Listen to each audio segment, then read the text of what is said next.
Yo, what is good? This week's episode of Boring Toe. Oh my god, this made me so angry. This was the weirdest way for a fight to conclude in a tuning exam where if you have any differences or any squabbles, you're in a position where you could dead ass just start fighting each other.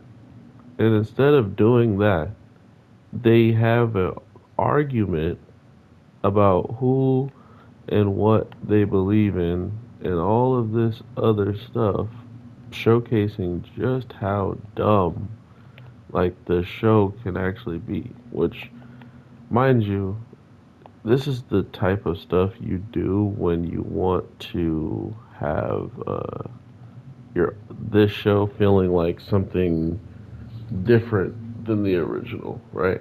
You don't want to follow exactly in the same footprints. You don't want to follow the same guidelines, whatever you want to, the same spark notes, whatever.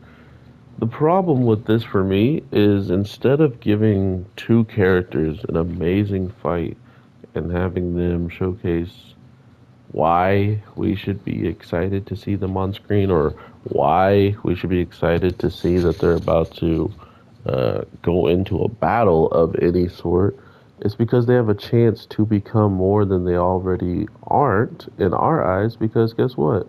We know nothing about these characters to the point where all of these characters are absolute fodder.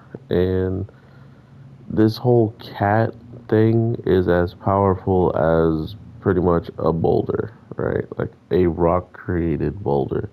We can't say it's any stronger or anything like that because not only can she just use it for the one attack she did, it also she didn't do much. There's not much she did in this fight that you can tell me that she should have been that tired. She should have been that winded. So it took everything almost out of her, even though she could still stand up, unlike the idiot who used everything just to make a cat out of rocks. Like I honestly don't even know what to tell you about this episode, bro. Like, oh man, this is not a good look for Boruto at all in the slightest. And to be fair, I think they knew that and they just didn't care, right? Like this was something that was just bound to happen because it was already set in stone with whoever was writing it. And it is what it is, but at the end of the day, it hurts me because I don't want to. I can't trust now. I have no trust. I have trust issues already. Now you're telling me I can't trust a show to put on a show when it's a one-on-one fight? Like instead you give us more bickering and more talking about what it is they want to do or what they don't want to do or how they want to do it or where they want to be. All this stuff they could have done with all 200 episodes building up to this point for these characters, but instead, in the pivotal moment of a fight that they could become the best of the best, and Iwabe could have done some crazy stuff to push this girl to this point, to using this to then beating him. Instead, we just have a girl saving him with a power she didn't believe in, and now she believes in it. Believe it.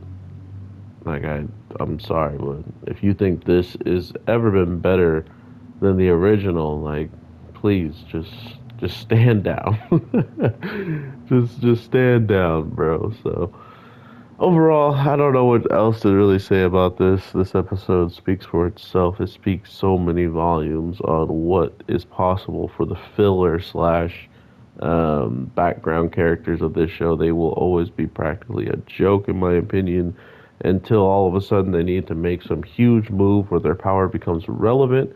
And even after that, they'll then disappear back into the shadows where they belong. So, with all that being said, we'll see how good writing can get for background characters in this series because I highly doubt it's going to get any better than what we just saw. Because now we have Chocho versus Sadada, and I'm pretty sure they'll probably just do some bickering stuff just to throw it in there. to slow down the pace of keeping this stuff alive. So unfortunately, that is what it is, and I will definitely talk to y'all in the next one. Take care and peace.